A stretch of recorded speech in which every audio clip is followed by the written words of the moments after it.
Now we're going to test out BioShock Infinite on the Lenovo IdeaPad Y500 with SLI dual graphics card, NVIDIA GT650M graphics. And we'll take a look at our settings. So now we're going to try very high for our graphics settings. Ultra, no good. We only got 20 frames per second, so we're going to try very high. And we're using Lenovo's built-in speakers. They sound pretty good.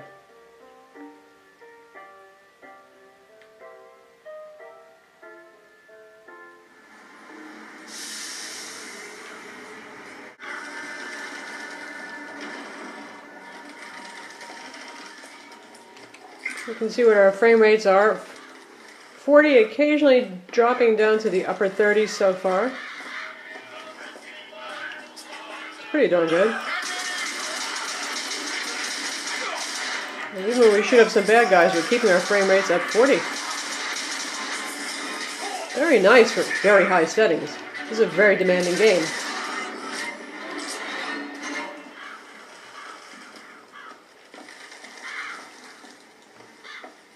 Certainly a beautiful looking game too. It's amazing. The textures, the quality of the illustration.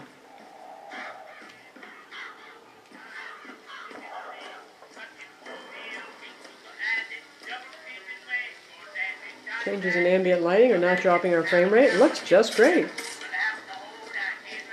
So that's BioShock Infinite on the Lenovo IdeaPad Y500 with dual graphics cards. Next up, we're going to try the Asus Zenbook Prime UX31A Touch, an Ultrabook, to see what it can do. And now we're really going to do it. We're going to be crazy. We're going to test BioShock Infinite on an Ultrabook. As you can see right here from the shiny Asus lid, this is the Asus Zenbook Prime. This happens to be the UX31A Touch, the latest of the Asus Zenbook Ultrabooks, but the non-touch model has actually the same specs as well.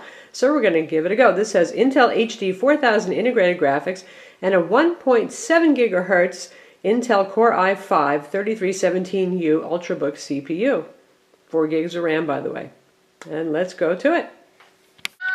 And here we are in game, and you can see what our settings are. We're running at full screen, 1366 by 768. And our graphics quality is at very low, which is the lowest setting available. And let's give it a try and see how it does.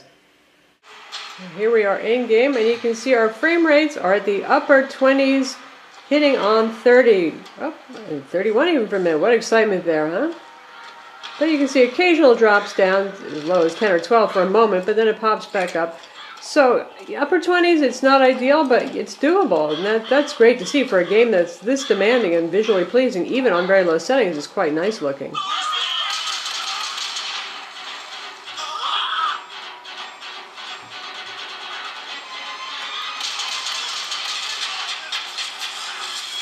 Mid to upper 20s when shooting things, once in a while dropping a little bit.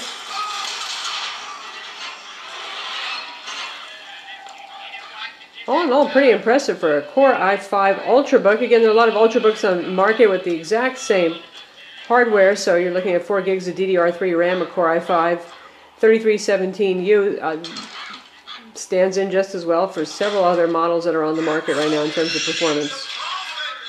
So yes, you can do it. That's BioShock Infinite on the Asus Zenbook Prime UX31A Touch. And the fan, we can hear it going. The Zenbook Prime has a pretty quiet fan. Even when it's working hard, it's not too loud. But a game like this will get your fan going. Don't expect silent operation, but you never should expect silent operation from a very demanding 3D game on a PC. For the Lenovo Y500, the fan actually really didn't get very loud at all. I'd say that it's really hard to make that machine break a sweat, so to speak.